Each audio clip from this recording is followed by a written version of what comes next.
Hello and welcome back to Phoenix Wright, Ace Attorney. In the last episode, we concluded the testimony of Yanni Yogi, who revealed his identity as a true murderer of Robert Hammond, but Edgeworth has declared himself guilty of the crime of killing his own father 15 years ago, based on a recurring nightmare that he's had. But apparently, we have evidence that proves he's innocent, so we're going to jump right into the trial of Miles Edgeworth. Right. Alright, our longtime buddy is counting on us. We can't let him down. Now then, I would like to resume our trial. Judge, Miles Edgeworth has admitted his own guilt. He has confessed his crime. Let us all begin by hearing his testimony. Then, though pointless, let the defense do their cross-examining. The statute of limitations on the DL6 incident runs out today. Though it's unconventional for me, I like to run this one by the book. I see. Does the defense have any objections? No, Your Honor. Von Karma, you knew this was going to happen from the very beginning, didn't you? Will Miles Edgeworth take the stand?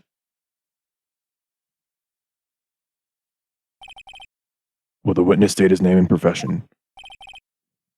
Miles Edgeworth. I am a prosecuting attorney. Mr. Edgeworth, 15 years ago you mistakenly killed your father, Gregory Edgeworth. Is this correct? It is correct. Then testify about this matter to the court. When Edgeworth was telling me about his dream yesterday, I noticed something.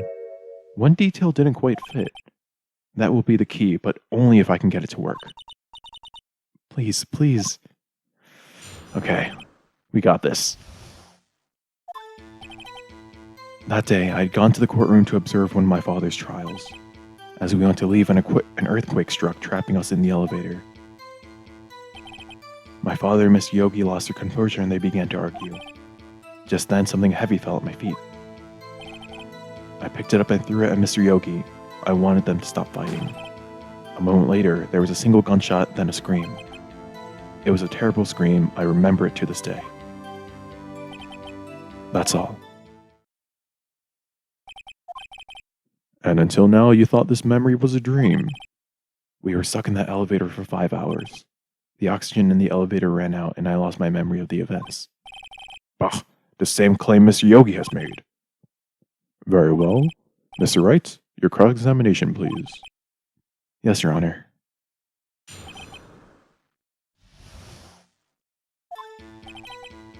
Day, earthquake, began to argue, something heavy, picked it up, one of them still fighting. Who screamed? The gun fired once? Oh, okay, I guess that's the other question. Yes, I think after I threw it, I lost consciousness. Since then, they've echoed in my head every day. That gunshot and that horrible scream. The scream. Okay, I guess now we can ask who screamed. To this day? Yes, I can practically hear it now. I doubt I will ever live to forget that scream. There it is. One part of that testimony clearly contradicts the evidence, but I don't know what it means. I better find out and quick.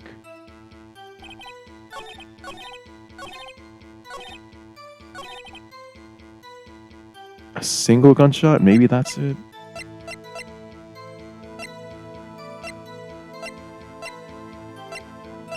DL6 case file. One bullet. Yeah, the murder weapon was fired twice. Okay, that's pretty good.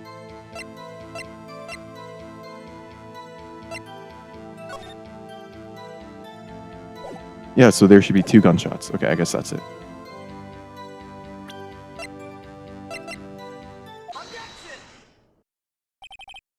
Are you sure you only heard 1 gunshot? Yes, I'm sure of that. I heard the shot and the scream. Then everything faded. I was unconscious until the rescuers came. I see. No, Your Honor. Unfortunately, you don't. Look at the case file one more time. This plainly contradicts the witness's testimony. You do enjoy dragging that file out, don't you? I don't accept this evidence, unless you can tell me what page it's on. Which page contradicts Miles Edgeworth's testimony? Probably victim data? Look at the victim data in this file. It says it quite plainly. The murder weapon was fired twice.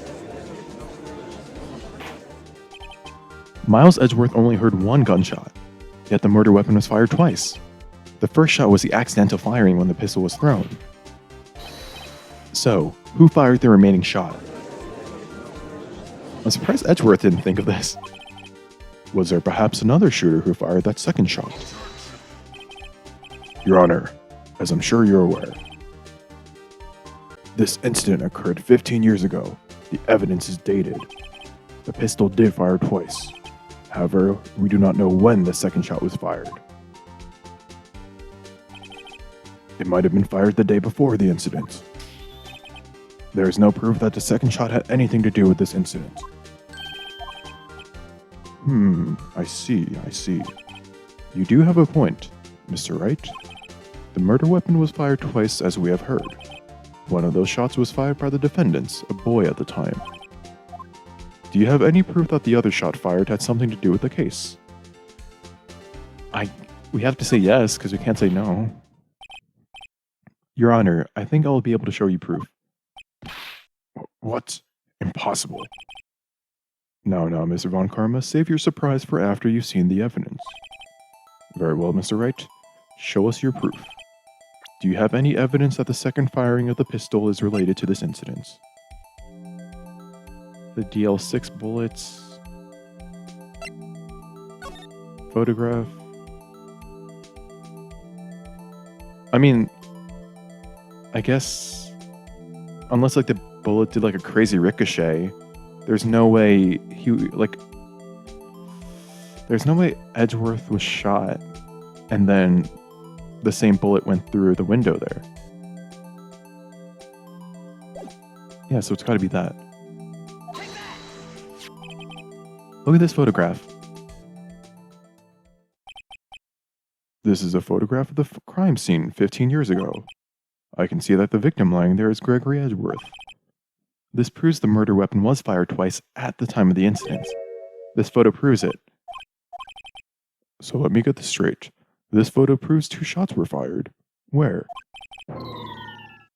Your Honor, please get a clue. Alright, it's gotta be the window.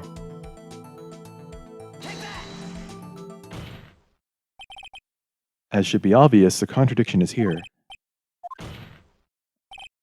Your Honor, Gregory Edgeworth was killed by a shot from the pistol, yet there was also a bullet hole in the elevator door. We also know that the murder weapon was fired twice.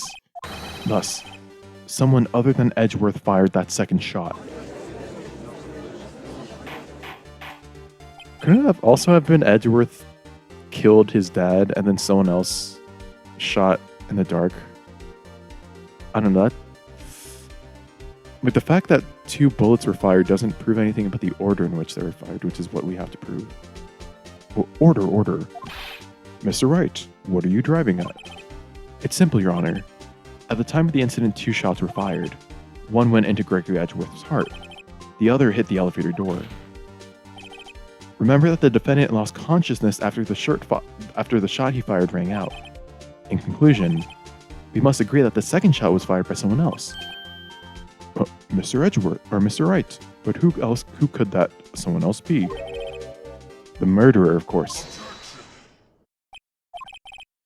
I knew I should have stepped in before your wild fantasies got out of hand.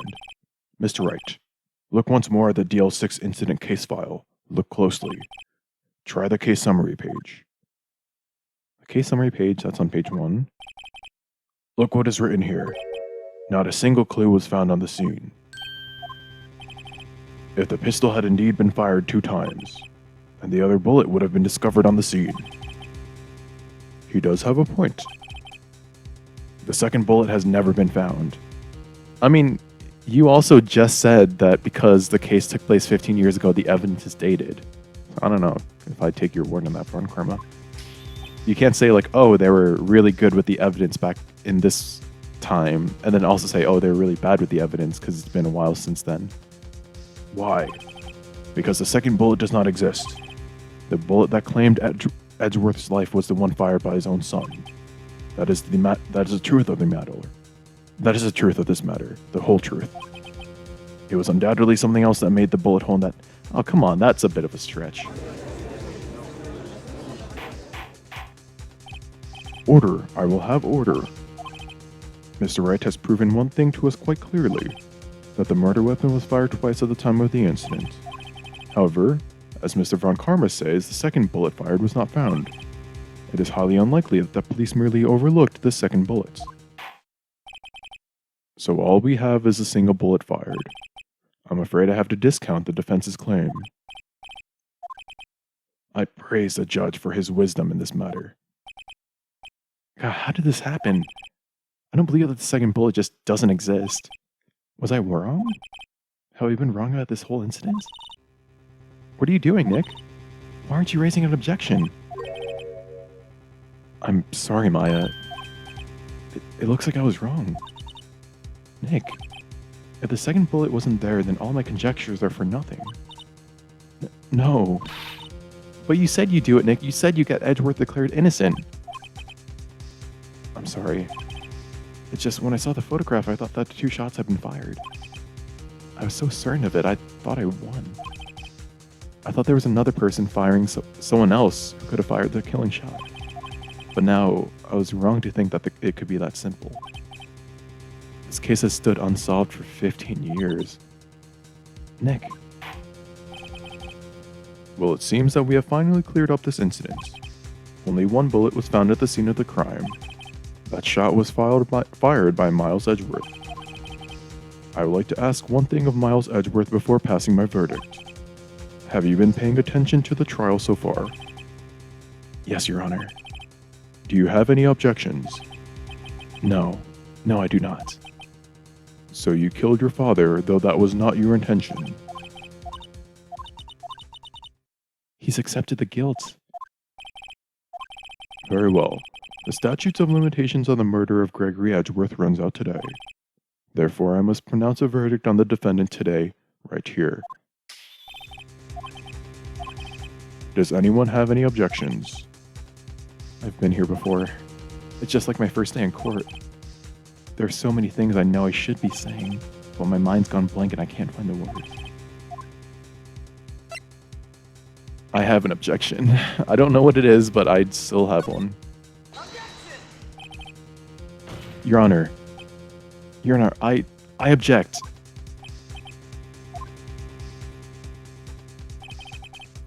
Yeah, he's calling our bluff. Mr. Wright, on what grounds do you object, Nick? I don't know, his case is perfect. Ugh. It must exist. The second bullet? What? What did you just say? Nothing. The second bullet must exist?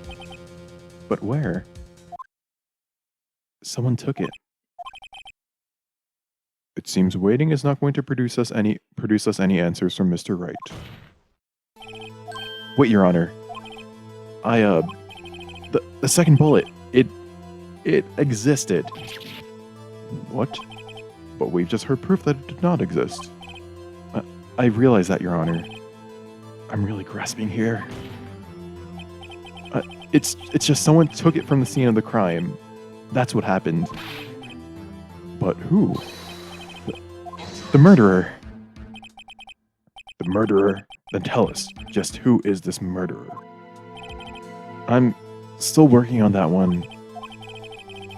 So the criminal took the second bullet, but why? Huh? First of all, how would they have found it? It's not easy to find a stray bullet, Mr. Wright. Was there some pressing need for the murderer to search for that bullet? I don't know what to say. And perhaps a break in the episode is what will give me the clairvoyance I need to figure out what to answer. But yeah, this trial has kind of taken a turn for the worse, in that we're kind of grasping at straws. But thanks to the intervention of Mia, we seem to have some hope But yeah, we'll find out next episode if that hope was well placed. So yeah, until the next episode, thank you so much for watching, and I'll see you then.